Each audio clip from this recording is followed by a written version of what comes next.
You ever have those quiet moments when you're just talking to yourself, really talking, and something inside whispers, "There's got to be more than this, not more stuff, not more noise, just more truth"? Well, that's where this journey begins. And maybe, just maybe, that's why so many hearts in the West are turning toward Islam. There is a moment, often quiet, sometimes unexpected, when the day slips into stillness and the background noise of life begins to fade. The demands, the deadlines, the doubts, they all fall into a soft hush, and in that sacred silence, a voice rises from within. It's not loud, it's not flashy, it's not the voice that knows how to speak in boardrooms or blend into social media scrolls. It's the voice that asks the questions we don't always want to answer. Questions like, am I truly happy? Is this all there is? That voice is where all real change begins. It's in that deeply personal space where the soul and the self finally meet that spiritual awakening is born.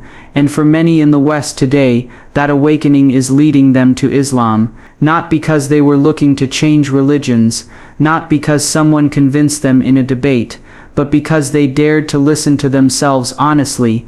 And when you begin that inner dialogue, when you start to ask the deeper questions, you open a door, you let in possibilities you once kept shut. You soften your grip on the narratives you were handed, and make room for truth that feels real, felt, lived, unshakable. So many people, especially in the Western world, are raised to chase things: achievement, validation, pleasure, perfection, but few are taught to pause and ask, what am I chasing all this for? Even fewer are invited to explore the idea that the peace they seek might already be within them, if only they had the language to access it. That's where Islam, quietly and powerfully, enters the conversation. For many, the encounter with Islam doesn't begin with doctrine.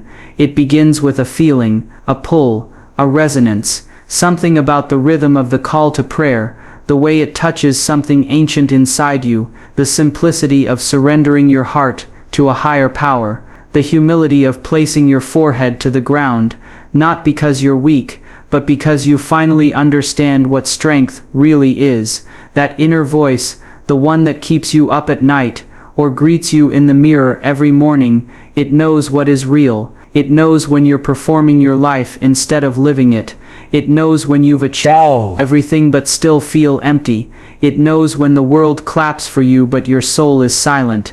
And when that voice starts to ask, what now? What else? What truth am I still missing? That's when the search begins. And here's what I've seen: more and more people in the West, especially women, especially those who've never had a personal connection to Islam before, are realizing that their deepest spiritual questions are being answered not by noise, not by trends, not by curated spirituality, but by stillness, by structure, by something that doesn't change with the seasons, something that asks you to pause 5 times a day and remember who you are, something that invites you not just to believe in God, but to live in alignment with God's will, something that doesn't just celebrate your strengths, but purifies your intentions. This is not about religion as a label. This is about a way of being that begins when we finally speak to ourselves with truth, not convenience, not denial, but real, soul-stirring truth. And when people do that, when they open that dialogue within, they begin to see clearly, not just what the world expects of them, but what their soul needs from them. That's what a spiritual awakening really is. It's not an event, it's a return, a remembering, a homecoming to the self beneath the self. And for so many, that journey inward leads outward to something higher, something grounding, something called Islam: authenticity and surrender. There's a moment, sometimes it comes after heartbreak, sometimes after success, and sometimes in the middle of an ordinary day, when you realize you've been living your life in pieces, one part for the world, one part for your family, one part for your dreams, and somewhere tucked away quietly, a part for your truth. And you begin to feel the tension of holding it all together, the exhaustion of presenting a version of yourself that fits but never feels whole. It's in that moment, when the weight of performance becomes too heavy, that the soul begins to crave authenticity, not surface-level honesty, not trendy vulnerability, but deep, soul-level, nothing left to hide authenticity, and that desire has become a silent revolution in the hearts of people across the Western world. More and more people are reaching a point where being free doesn't feel like freedom, where being told to be yourself feels confusing because no one ever showed you how to find that self. And in the search for what is real, what is grounding, what is sustainable, through joy and pain, many are finding their way to Islam, not because of marketing or momentum, but because it offers something this modern world often forgets how to give permission to surrender, and not to the chaos of life or the pressure of culture, but to something sacred, to something higher than yourself, and yet intimately within you. Authenticity is not just about expression, it's about alignment, about living in a way that your heart, your actions, your values and your words all walk in the same direction, and in a world of endless choices and shifting identities, that alignment is what people are aching for. We live in a culture that tells you to constantly reinvent yourself, curate yourself, upgrade yourself, until you lose track of who you really are beneath all the versions you've built. And then out of that confusion comes a hunger for clarity, for stillness, for purpose, for a center that doesn't move when the world does. That's what Islam offers, not a rulebook to control you, but a path that returns you to yourself, your real self, the self that is not defined by likes or labels, the self that knows discipline is not restriction, but protection, that modesty is not erasure, but reverence, that prayer is not ritual, but reunion. And it all begins with surrender, a word that in the Western mindset often carries the wrong weight. We've been taught that to surrender is to lose, that to bow your head is to give up your power, but Islam redefines surrender. It says to surrender to God is to step into your power. It says you are not here to carry the weight of the world on your shoulders. You are here to submit your fears, your desires, your ego to something infinitely wiser than you, and in doing so you are not diminished. You are elevated. This kind of surrender doesn't make you invisible. It makes you seen by the one who sees all of you. It doesn't silence your voice. It refines it. It doesn't ask you to stop being who you are. It asks you to become who you were always meant to be. And that message is resonating deeply with people, especially those who have spent their whole lives trying to be enough in a system that keeps moving the finish line. Because Islam isn't calling you to become someone new, it's calling you to return to who you already are, beneath the noise. And in that return people are discovering a life that feels authentic, not because it is perfect, but because it is aligned. A life rooted in intention, in meaning, in something that doesn't shift when feelings do. They are finding that submission is not the opposite of freedom, it is the path to it. Because when you finally surrender, not to people, not to pressure, not to fear, but to divine guidance, you begin to live from a place of wholeness, from a place of deep, unshakable, knowing that your life has purpose, your pain has meaning, and your soul is exactly where it needs to be, a religion of peace, not a narrative of fear for far too long. The word Islam has been followed by a pause, a hesitation, a raised eyebrow, a silence that carries the weight of misunderstanding. It's a word that has been whispered with caution, shouted in headlines, and twisted through lenses that do not belong to those who live it, breathe it, love it. And yet in the quiet corners of the Western world, in libraries, cafes, late-night living room conversations, something remarkable is happening. People are beginning to ask a question that shifts everything. What if what I've been told about Islam isn't the full truth? That one question is powerful, because it dares to break the narrative. It dares to look past fear and seek understanding. And when people do that, what they discover often surprises them. Beneath the stereotypes, beyond the misinformation, lies a religion rooted not in oppression or violence, but in profound deliberate peace. The word Islam itself is derived from salam, meaning peace, not just external peace, but a deep soul deep peace, that comes from alignment with something greater than the self. The irony is, while Islam has been positioned in mainstream discourse as something to fear, those who explore it with an open heart often find that it is the very thing that dissolves fear. It offers clarity in confusion, compassion in conflict, stillness in chaos, and perhaps most importantly, it offers the kind of inner peace that the modern world, loud, fast, distracted, rarely makes room for. So many people in the West are tired, not just physically tired, but spiritually drained. The promises of material success have not filled the void. The idea that freedom means doing whatever you want, whenever you want, has left many people feeling unanchored. The pursuit of good vibes only has created a culture that avoids depth and denies pain,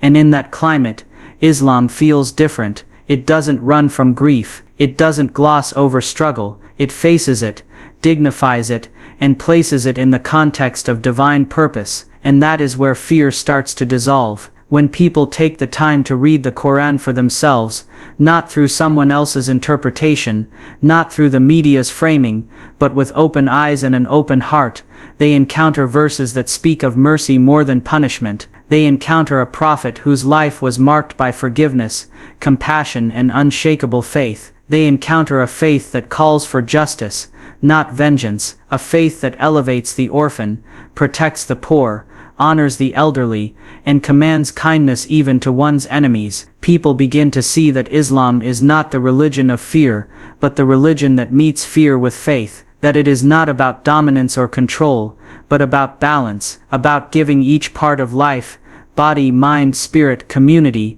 the space and reverence it deserves. In a society that often reduces faith to a personal hobby or a cultural relic, Islam insists that belief must be lived, that it must move through you in how you eat, how you speak, how you treat your neighbor, how you pray. And for those who have felt adrift in the secular tides of the West, that kind of holistic faith is not intimidating, it's grounding. When you remove the fear that has been projected onto Islam, what's left is something profoundly beautiful, a way of life that invites discipline, but not rigidity, modesty, but not invisibility, humility, but not weakness, and above all, it invites peace, not just the absence of conflict, but the presence of divine harmony within yourself and with the world around you. What many people are discovering is that Islam doesn't ask you to check your questions at the door. It welcomes inquiry. It encourages reflection. It commands the use of reason and the pursuit of knowledge. That in itself is a radical departure from the image that has been portrayed. And the more people uncover that truth for themselves, the more they begin to realize that the real fear lies not in Islam, but in the possibility that they have been misled about something so deeply, powerfully human: women, identity, and power. There's a myth, loud, persistent, and deeply rooted, that tells us Islam is a religion that silences women, that it oppresses them, confines them, strips them of their voice, their rights, their potential. And for many women in the West, raised on the promise of liberation, taught to equate empowerment with exposure, and success with visibility, this myth becomes a barrier, a mental wall, an emotional resistance. But the truth, the living, breathing, often quiet truth, is so far from that narrative, that when women begin to explore it for themselves, what they discover is not confinement,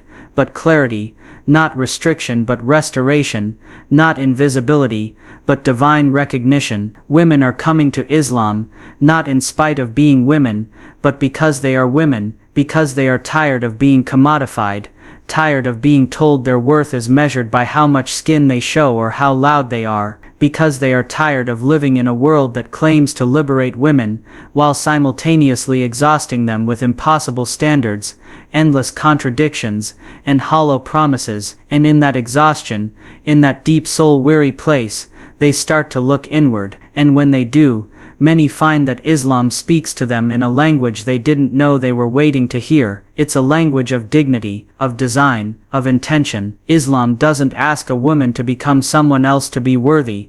It recognizes her worth from the moment she is created. Her value is not transactional. Her beauty is not for public consumption. Her power is not conditional. In a society that trains women to compete, to compare, to constantly prove themselves, Islam says, you are already enough, You are already seen by the one who matters most. You don't need to perform, to edit, to shrink, or to shout to claim your space in the world. You already have it. And yes, modesty plays a role, a powerful one, but not the kind the world misunderstands. It is not about erasure or shame. It is about sacredness. It is about reclaiming ownership over your body, your presence, your energy. It is about dressing in a way that says, I choose who has access to me, not the other way around. In the West, where self-expression is often confused with self-worth, and where exposure is sold as confidence, women are finding something radically different in Islam: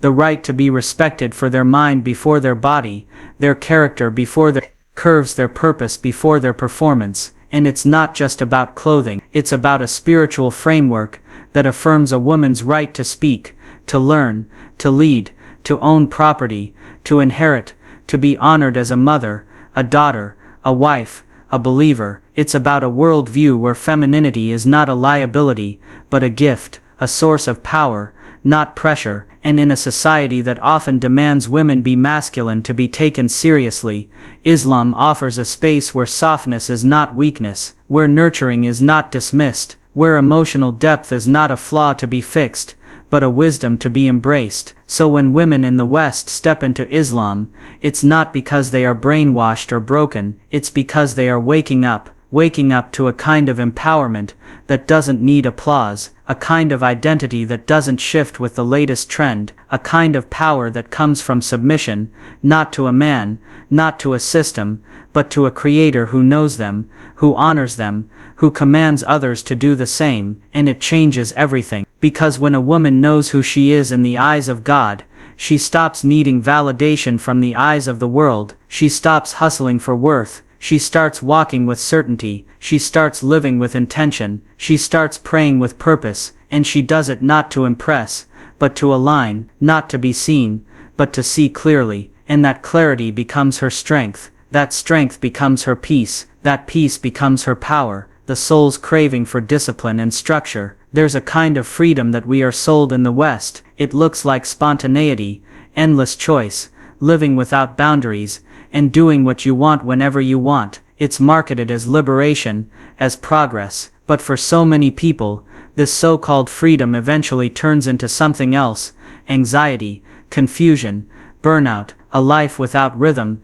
starts to feel like chaos, and what they once thought would give them happiness instead leaves them with a quiet ache, a sense that something essential is missing. That ache is not random, it's the soul craving something deeper than indulgence. It's the soul crying out for discipline, for structure, for sacredness in routine. Discipline has been misunderstood, especially in our modern culture. We often think of it as punishment, as limitation, but in truth, discipline is a kind of love. It's a kind of order that makes space for what matters most. It's the scaffolding that holds the soul steady when life feels like it's spinning out of control. And in a world that has stripped away much of life's sacred structure, Islam is resonating in the hearts of those who want to live with more than impulse, who want to live with intention. Islam is not simply a belief, it is a way of life, and that way is built around rhythm, around prayer, around purpose, around a set of practices that guide you from morning to night,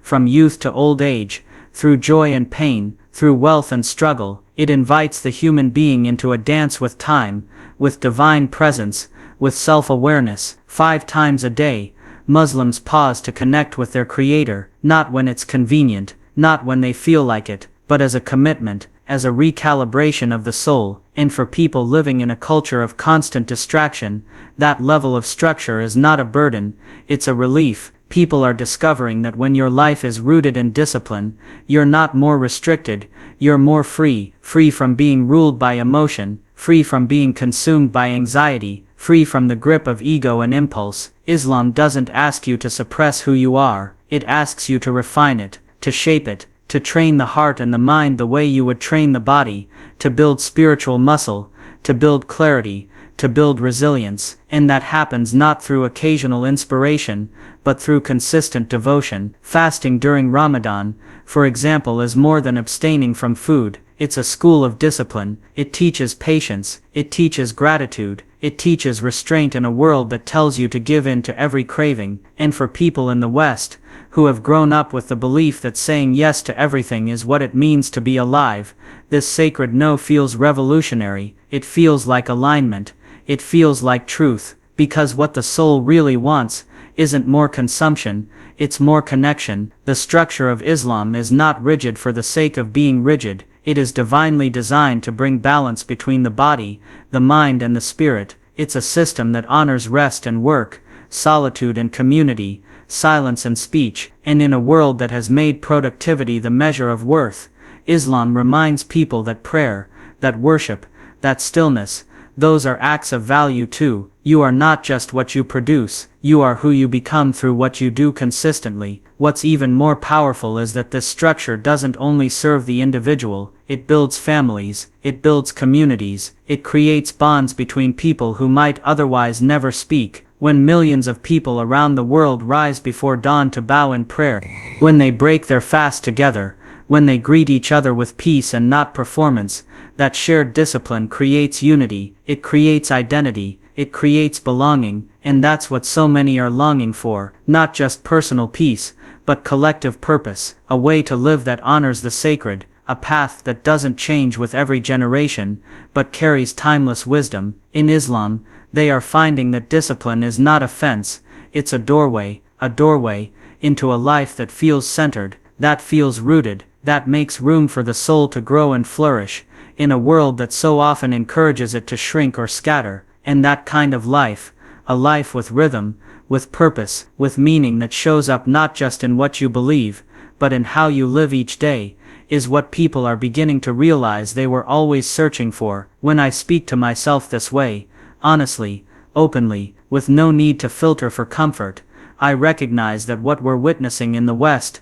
is not just a demographic shift, it's not a trend, it's a deeply personal soul-level awakening. People are not converting to Islam because of pressure, or politics, or persuasion. They are embracing it because at some point, they looked in the mirror and asked a question that couldn't be answered by noise. They looked at their lives and whispered, "There has to be more than this." And when they began to search, not on Google, not in commentary, but in their own quiet longing, they found that Islam didn't ask them to become someone else, it asked them to come home to who they already are. This is about authenticity in a world of performance, surrender in a culture of self-worship, peace in a time of fear, power in womanhood, not despite faith, but because of it, and discipline, not as a burden, but as a path to liberation. These are not just theological ideas, they are lived truths, and when people feel them, not just hear about them, but feel them in the rhythm of prayer, in the clarity of modesty, in the stillness of surrender, they no longer need to be convinced, they simply know. Islam is the fastest growing religion in the West, not because it is being imposed, but because it is being discovered in the silence between questions, in the yearning between distractions, in the broken places where truth echoes the loudest, and when it's found, it doesn't demand a performance, it invites a transformation. It's a coming home, a return, not to a place, but to a purpose, not to a culture, but to a creator. And in a world that often asks you to lose yourself in order to be accepted, Islam offers something profoundly different, a way to truly find yourself by remembering the one who made you.